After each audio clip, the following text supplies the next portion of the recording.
Okey, Assalamualaikum, selamat petang. Hari ni saya ada kat kebun. So hari ni tak tahu apa saya buat lah. Mesin rumput sana tu tiba-tiba tengah mesin tiba-tiba dia stop. Tak nak bunyi, tak nak apa. Saya stop awal lah. Sebab saya main pun tadi lah pukul 2.30. So saya stop dulu lah. So saya sempat mesin dia ada bawah ni lah ni. Bawah ni. So itu hari saya nak bagi tahu satu.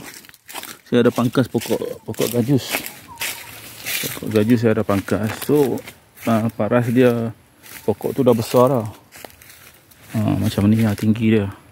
So saya pangkas macam ni. Ni saya pangkas. Ni sepokok percubaan saya lah. Memang ada pucuk lah. Pucuk gajus lah. Dia kalau pucuk banyak. So ni kalau kita nak petik memang senang lah. So percubaan saya lah nak try kan. Pokok yang batang besar saya pangkas. So memang sikit hari ni hari memang kena trim semua lah. So lagi saya tunjuk lagi mas. Ada satu pokok lagi.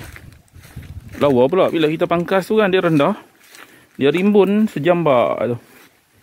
Okey tu. Tu kat sana tu. Yang tu. Ni saya pangkas. Pangkas. Pucuk dia. Banyak lah tapi ni dah nak tua lah. Itu pangkas tak kutip pun. Saja nak try lah tengok. So memang cantik nampak. Dia rimbun. Ini batang dia. Yang tinggi tu je. Ada jambak atas. Okay. So sikit hari yang mana besar-besar ni memang tak perlulah ni. Memang kena pangkas lah. Kena pakai chainsaw. Ni satu lagi ni pun.